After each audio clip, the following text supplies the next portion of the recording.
Welcome all my dear daughter of second grade primary school. That's week time for science, and today we'll start the first revision for this semester. So please have some papers and a pen, or if you can, record this episode, because today we have collected for you some important selections of questions that may be present in your exam this semester, inshallah. So now let's start without delaying the first type of questions, which is that complete the following sentences.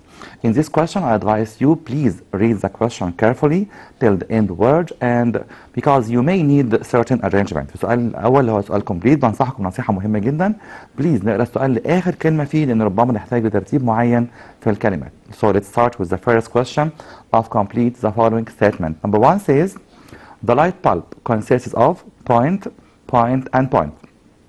The light bulb consists of point, point, and point. We know the light bulb consists of three main parts, which are base, glass bulb, and also the filament. The light bulb consists of base, glass bulb, and the filament. المصباح الكهربي بيتكون من 3 أجزاء رئيسيين هما البيز القاعدة، والجلاس بالب الانتفاخ الزجاجي، والفيلامنت الفتيلة المصنوعة من التنجستين. So again, the light bulb consists of the base, the glass bulb, and the filament. Another question says, materials are classified into two types, which are point and point, according to their conductivity of electricity. Again, materials are classified into 2 points and points according to their conductivity of electricity. هنا بيقول لي المواد بقسمها من ناحية توصيل الكهرباء لنوعين أو لمادتين. إيه هما؟ They are electric conductors and also electric insulators. Again, electric conductors and also electric insulators. So we have two types of material, which are electric conductors and also electric insulators.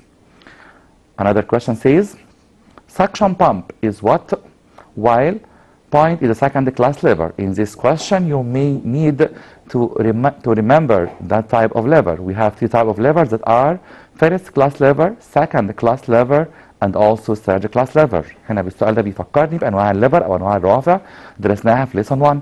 suction pump أو طلمبة المياه أو طلمبة المياه أو مضخة المياه زي ما بنسميها، هي من نوع الكام؟ كلنا عارفين كويس قوي إن هي first class lever.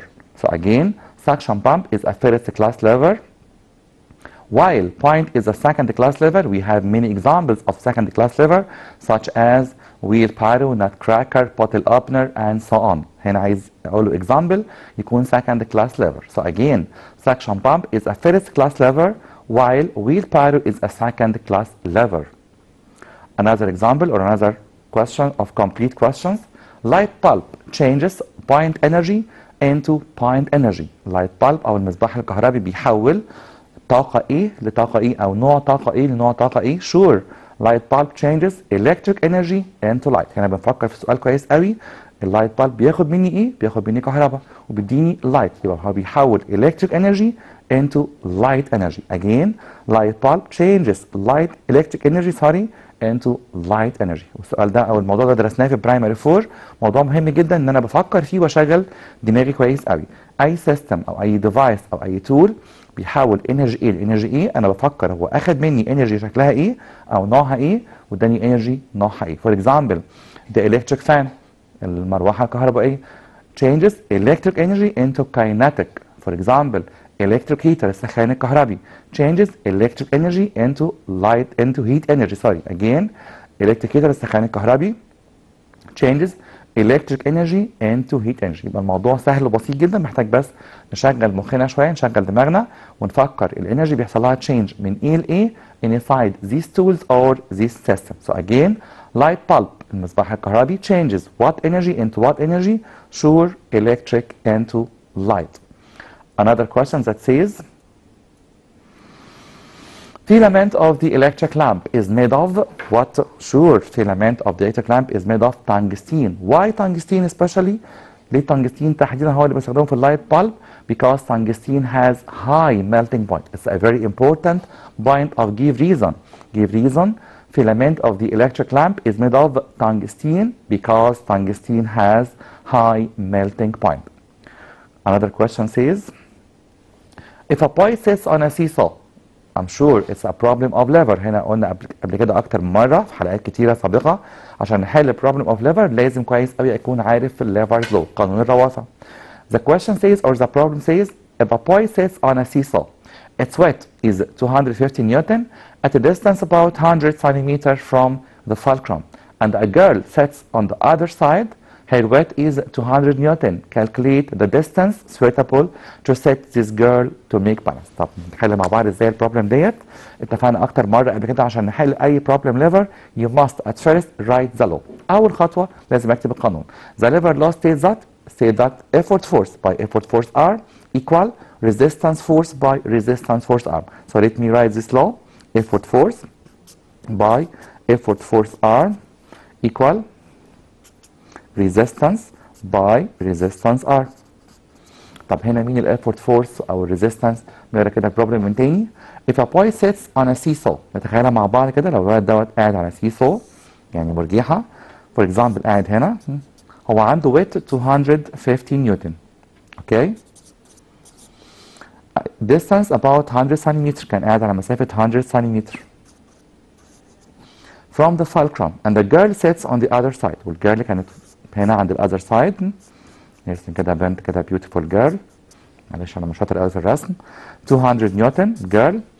عايز احسب الديستانس اوف ذا جيرل. معرفش هي كام. اوكي. So now here I have a boy here and a girl here. طب مين فيهم effort force مين فيهم resistance force؟ قلنا اكتر مره لو في اكزامبل على السيسو او البالانس بعتبر اي حد هو effort force والمقابل ليه هو الريزيستنس فورس. فاعتبر الولد دوت هو الايفورت فورس والبنت هي الريزيستنس فورس. اوكي؟ So effort force here is 250. Okay? By effort force arm, sure, it will be the distance from the boy to the fulcrum. That will be 100 centimeter. Equal what? Equal the resistance. Sure, it will be the weight of the girl. هيكون ده هو وزن البنت 200 نيوتن. By calculate the distance suitable for the girl to sit to make balance. يعني عايز احسب الديستانس يعني عايز احسب الار ارم. طب درسنا في الماس كل مدرسين الماس اصدقائنا شاطرين جدا علمونا عشان نحل بروبلم زي كده بنعمل عمليه اسمها كروس مالتيبليكيشن. طب عشان احسب resistance arm I can say resistance arm equal what by what? Equal the complete side الجنب الكامل كله 250 by 100 divide السايد اللي جنب resistance arm اللي هو 200. Okay? So it will be 2 zeros will be omitted with 2 zeros. 250 divide 2. So it will be 125 what? Sure, it will be centimeter. Why centimeter? Because the resistance arm has the same unit of the effort force arm. ناخد بالنا كويس قوي. الeffort force عندها نفس يونت من الريزيستنس الاثنين بالنيوتن. طب والeffort force arm عندها نفس يونت من الريزيستنس arm الاثنين برضه بالسنتيمتر او المتر as found in the problem زي ما هتلاقيه في المسألة بالظبط. Okay, so now we have answered this problem easily because we know the lever's law. يبقى عشان نحل تاني أكتر مرة قلت أي problem of lever we must at first write the law and conclude the values. هستنتج القيم الموجودة في البروبلم هو اداني effort force ولا resistance ولا effort force arm ولا resistance arm ومطلوب مني ايه. بعد البروبلم بيكون مطلوب منك انك تقول لي البروبلم دي فيها بالانس ولا لا. يعني هيكون عندك الفور فاليوز هيبقى عندي الايفورت فورس الريزيستنس فورس وهيكون عندي كمان ايفورت فورس ارم وريزيستنس فورس ارم. طب مطلوب مني ايه؟ مطلوب مني اعرف بس هل في بالانس بين التو سايد ولا لا. So now let's have another problem that says a long uniform metallic bar is hanged from its midpoint. A force of 40 Newton exerts at 5 centimeters from its midpoint or from this midpoint. Find the width which must be hanged at 25 centimeters to make the bar get balanced. So now let's imagine this problem. هنا عندي metallic bar uniform يعني منتظم hanged from its midpoint علقنا من نصه كده هو متعلق من نصه سوري في weight 40 نيوتن exert at 5 centimeters وفي weight في الناحية الثانية ما نعرفش هو قد ايه. Okay, question mark exerts at 25 centimeters. Okay, so now I have what force and what is the resistance. قلنا أكتر مرة في البروبلم النوعية ديت لو في سيسو أو metallic bar أو بالانس وما حددتش مين هو الeffort force أو resistance بعتبر أي حد فيهم effort force and the other is the resistance force.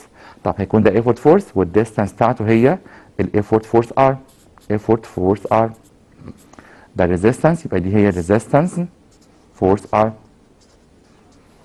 اوكي. so now the lever's law state what؟ اول خطوه عشان نحل مساله lever لازم نكتب lever's law. effort force by effort force R equal resistance by resistance R. so now what about the force? The force equal 40 Newton.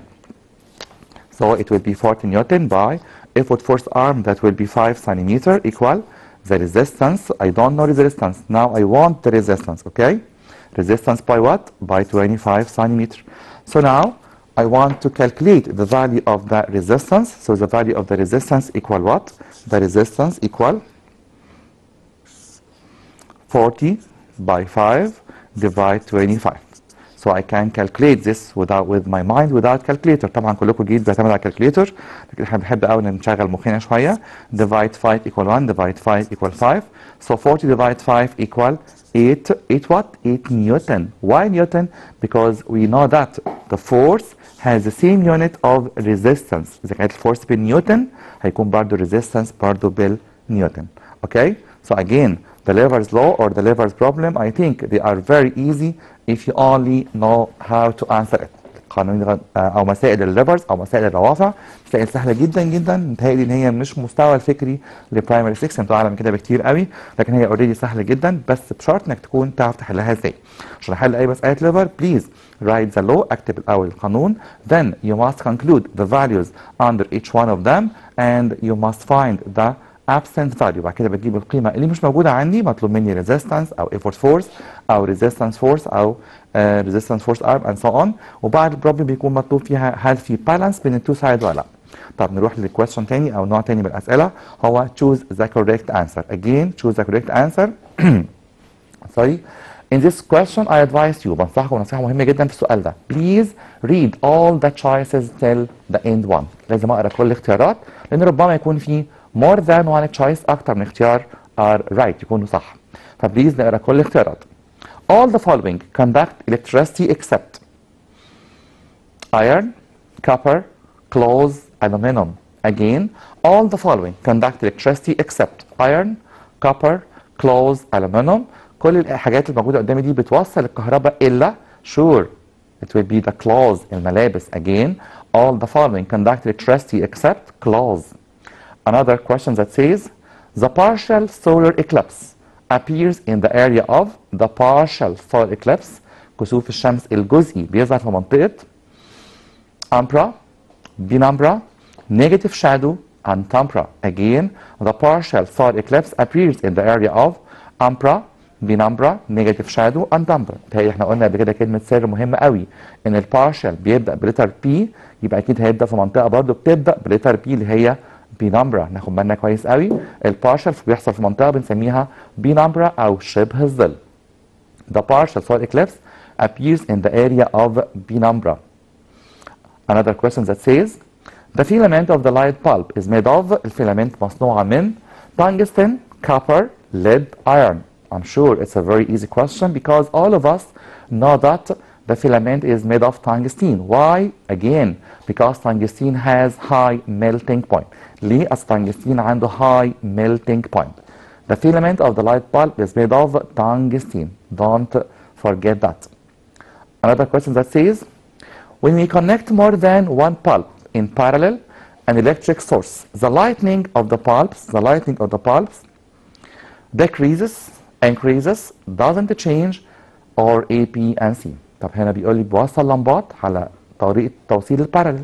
احنا اخدنا two connections or two ways of connection، طريقتين التوصيل هما series و parallel. طب لو وصلت أكتر من لمبة على الطريقة البارالل أو طريقة parallel اللي هي على التوازي، ايه اللي بيحصل لللايت بالب لايتنج للإضاءة؟ قلنا أكتر مرة اللايت بالب ما بتتأثرش doesn't change. ناخد بالنا هي في السيريز بتقل، لكن في البارالل ما بتقلش وما بتزيدش، يبقى هي doesn't change. Why? Because each lamp works independently. كل لمبة بتشتغل باستقلال، كل لمبة مستقلة بذاتها، ليها كده بيسموها branching routes، طرق متفرعة. كل لمبة عندها طريق خاص للكهرباء ليها يوصل لها electricity او electric charge ينورها زي باقي اللمبات بالظبط. لكن لو كان السؤال ده فيه series connection كنت هقول lighting of the bulbs decrease. فناخد بالنا كويس قوي السيريز بيقلل الاضاءه لكن البارل ما بيقللش ما بيزودش يبقى doesn't change. Another question that says the first class lever differs from the second class lever in what?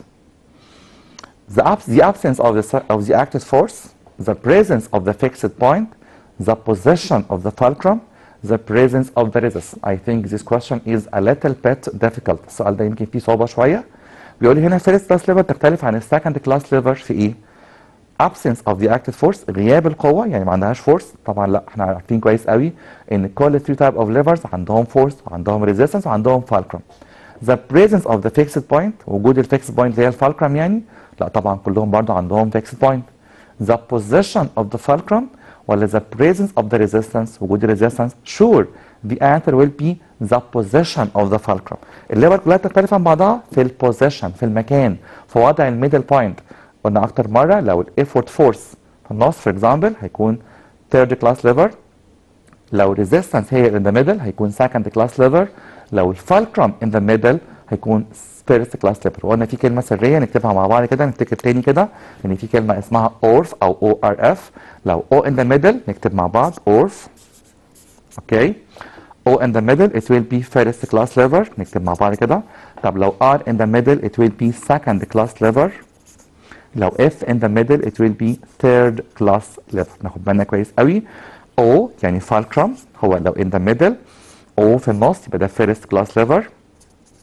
R in the middle هي resistance يعني بيكون ده second class lever. F in the middle it will be third class lever. يبقى ناخد بالنا كويس قوي ان عشان احدد type of lever او determine the type of lever we must draw. لما برسم رسم مش لازم يكون رسم حلو قوي، لكن رسم بيسموه كده illustrated pictures او illustrated image يعني صور توضيحيه للليفر عشان اقدر اعرف هي نوع كام او type of lever first or second or third. الفيرست بيكون فيه الفالكرم in the middle، السكند resistance in the middle، third يكون فيه effort force in the middle. So this question will be that I'm sorry, the first class lever differs from the second class lever in the position of the fulcrum. في وجود الفالكرم او سوري في مكان الفالكرم فين؟ هل هو في الميدل ولا في الاطراف؟ يعني لو هو في الميدل هيكون هو الفيرست كلاس ليفر، لو الايفورت فورس في الميدل هيكون ثيرد كلاس ليفر، لو الريزيستنس هي ان ذا ميدل هيكون سكند كلاس ليفر. يبقى الليفر كلها بتختلف في حاجه واحده بس، حاجه مهمه جدا هي البوزيشن، مكان الايفورت فورس او الريزيستنس فورس او الفالكرم. ندخل على سؤال تاني. The question says, when the moon comes between the sun and the earth, what happens? When the moon comes between sun and the earth, what happens?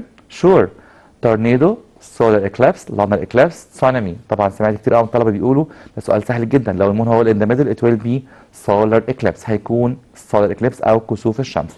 طب لو غيرنا السؤال وخليناها earth in the middle هيكون lunar eclipse. Again, when the moon comes between the sun and the earth, sure, it will be solar eclipse. Solar eclipse occurs or happens. Another question that says, the filament of the light bulb is made of tungsten because هنا السؤال ده مهم جدا. ليه بنعمل فيلامنت من التنجستين او المصنع اللي بيعمل لمبات ليه بيخليها تنجستين؟ Sure, because tungsten has low density, has low melting point, has high melting point, reacts with oxygen. Sure, the filament of the light bulb is made of tungsten because it has high melting point. tungsten هو أعلى معدن في درجة الانصهار، عشان كده بنستخدمه باطمئنان جدا وبارتياحية عالية قوي في صناعة اللمبات. ليه؟ Because tungsten has high melting point. Again, the filament of the light bulb is made of tungsten because tungsten has high melting point. Another question that says, tweezers is considered as the third class lever because, or tweezers are considered as third class lever because هنا بيقول لي tweezers او الملقاط يعني او الملقط ليه بنعتبره من third class lever because fulcrum is between resistance and the effort force. Effort force is between resistance and fulcrum.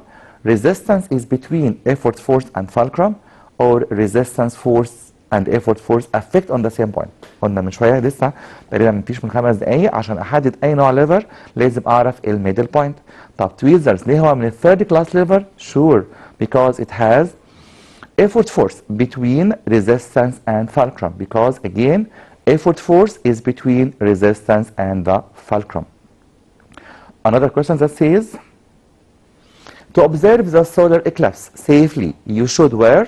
عشان نلاحظ كسوف الشمس بأمان ما يحصلش أي مشاكل أو أي أمراض لا قدر الله لازم نرتدي special glasses, heavy claws, medical glasses, lenses. Sure I must wear special glasses نظارات خاصة اللي قلنا بنستخدمها في 3D dimensions أو 3D films في أفلام 3D أو سينما 3D لأنها بتحميني من الأشعة الضارة جدا اللي هي بتيجي من الشمس في الوقت دوت اللي بنسميها ultraviolet أو infrared radiations. Again, to observe the solar eclipse safely, you should wear special glasses. ارتدي نظارات خاصة أو special glasses. Another question that says, which of the following is a second class lever? مين في الكل اللي جايين دول هيكون second class lever؟ طب نشوف مع بعض. sweet holder ماسك الحلوى. wheel barrow عربة الحديقة. seesaw الأرجوحة. hockey bat مضرب الهوكي. طب نراجع مع بعض كده. سويت هولدر انت فعلا ان اي هولدر عشان بمسكه من النص او من الميدل هيكون هو ثيرد كلاس ليفر يبقى سويت هولدر ما ينفعش. سيسو الارجوحه هي فيها فالكرم في النص يبقى هي مش هتكون هي طبعا لان فالكرم في النص يبقى اكيد ده فيرست كلاس ليفر. طب هوكي بات مضرب الهوكي اتفقنا برضو اكتر مره اي مضرب او حتى كمان فيشنج تولز سناره الصيد او المانوال بروم المكنسه اليدويه كل دول ثيرد كلاس ليفر يبقى شور سكند كلاس ليفر ويل بارو عربة الحديقة. طب ليه؟ عشان عندها ريزيستنس ان ذا ميدل. طب نراجع مع بعض ازاي نحدد نوع الليفر عن طريق الجوين عن طريق الرسم. لو قلت ويل بارو عربة الحديقة نرسم مع بعض بليز نرسم. هي شكلها عامل كده ليها تقريبا 2 هاندز لايك ذات وليها 1 ويل عجلة واحدة بس. طب نحدد فين الفالكرم والايفورت فورس والريزيستنس. شور هنا ايفورت فورس قلنا اكتر مره ايفورت فورس مكان ايديا مكان اللي هبذل فيه مجهود. طب الريزيستنس الحاجه اللي عايز انقلها والحاجه اللي عايز اعملها. شورس ريزيستنس ويل بي هير. ايفورت سوري فالكرم هيكون مكان الحركه يبقى هو ده الفالكرم. طب لو خدناهم على ستريت لاين كده مين هو in the middle R in the middle but F and O are on the two sides. طب R in the middle it will be what? It will be second class lever. So sure again it will be second class lever. So which of the following is a second class lever? Sure it will be the wheelbarrow عربة الحديقة. Again it will be the wheelbarrow. Okay. Another question that says plugging many machines to one socket may cause. لما بحط كده اكتر من فيشه في نفس السوكت ده ممكن يسبب electric overload حمل كهربائي زياده. heating up the wire ممكن يسخن الاسلاك. fire ممكن يسبب حرائق كهربائيه. ولا A B and C. Sure the answer will be that here A B and C. عشان كده قلت من شويه في اسئله choose please read all the choice اقرا كل الاختيارات لانها ربما تكون كلها صح. Again plugging many machine to one socket may cause electric overload. It's right. Heating up the wire. It's right also. Fire. Sure it's right also. So the answer will be that all of them are right. كلهم صح. So I can choose هختار الإجابة الأخيرة خالص اللي هي A, B and C أو ساعات بيسموها all the previous answers are right. كل الإجابات السابقة صحيحة. Another question that says in the annular solar eclipse the moon size appears point the size of the sun. Larger than, smaller than, equal to, more tiny than. Sure. In the annular solar eclipse, the moon size appears smaller than the size of the moon. أكيد عشان هيبين بس الأحرف الخارجية من الشمس أو الأطراف الخارجية من الشمس هنسميه أو هيكون في الحالة ديت أصغر من حجم الشمس. القمر هو بيغطي معظم أجزاء الشمس لكن مش كلها فبيسموه smaller than أو بنقول عليه إن هو smaller than the size of the sun في الحالة دي تحديدا يعني. Another question that says lunar eclipse occurs in the point of the lunar month. lunar eclipse بيحصل أو بيحدث إمتى في الشهر القمري؟ in the middle, in the end, in the beginning, in the first 3 days. Sure, in the middle of lunar month when the moon phase is full moon. لما يكون شكل القمر بيسموه قمر كامل او قمر البدر، بنسميه كده البدر، وده غالبا بيكون في in the middle of lunar months، منتصف الشهر القمري، او تقريبا يوم 14 او 15 تحديدا يعني. Again, lunar eclipse occurs in the middle of lunar months. During the start of total lunar eclipse, the color of the moon tends to be gray, yellow, red. Sure. During the start of the total lunar eclipse, the color of the moon tends to be red. لون القمر بيتحول للون الأحمر في الحالة ديت، لأن قلنا أكتر مرة إن في بعض infrared radiations that are refracted from the surface of the earth or from the atmosphere of the earth and reaches the moon to cover it with the red color. يبقى في بعض الأشعة تحت الحمراء اللي بتنكسر من غلاف الجو الأرض وبتوصل للقمر وتغطي شكله باللون الأحمر، فعشان كده بنقول عليه حتى باللغة العامية قمر مخنوق. قمر مخنوق معناها ان القمر في حاله اكليبس او في حاله خسوف او كسوف تحديدا بنفس المعنى، وفي الحاله دي بيتحول للون الاحمر during the start of the total lunar eclipse. So again, during the start of the total lunar eclipse, the color of the moon tends to be red. ناخد بالنا كويس قوي من اللون ده. Lovers were first described in 260 before Christ by the Greek scientist Archimedes, الحسن بن الهيثم, نيوتن, مندل. Sure, Archimedes Archimedes was the first scientist who described the levers. Again, Archimedes was the first scientist who described the levers in the year of 260 before Christ. Another question that says, in the hour eclipse, the moon size appears, I think this question is repeated, is smaller than the size of the sun. هنا شكل القمر بيكون أصغر أو حجم القمر أصغر من الشمس، عشان كده بيغطي الأحرف الخارجية فقط ليها. Another type of question which is what's meant by. In this question we want of you to mention the definition. طب كتير قوي بسمع السؤال ده، طب يا مستر انا مش حافظ definition كله بالظبط زي ما كان جاي في الكتاب، لكن انا فاهمه. انا ساعتها بصراحه بتبسط جدا جدا من الطالب ده. طب ليه؟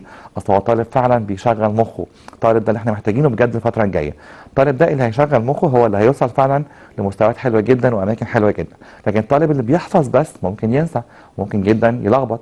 لا بليز لازم نفهم الاول، ممكن بعد كده نحفظ، والفهم هيؤدي للحفظ، لكن الحفظ لوحده مش كفايه. So now what's meant by، انا بطلب منك تقول الديفينيشن زي ما انت فاهمه. What's meant by lever for example. طب ايه هي الليفر؟ lever هي tool that used for many things. اوكي ممكن اقول كده كويس قوي. That contains 3 points such as fulcrum, effort force and resistance force. طب كان في definition حلو قوي عندنا في الكتاب بيقول لي lever is a rigid bar straight or curved that rotates around a fixed point called fulcrum and is affected by an effort force and resistance force. طب لو الديفينيشن ده اتغير شويه اوكي واي نوت، ممكن نغير فيه كتير خالص. ممكن اقول lever is a tool that contains 3 points which are fulcrum, effort force and resistance force, and also we use lever to do many jobs, to do many tasks. بستخدمها عشان اعمل بيها وظائف كتير جدا.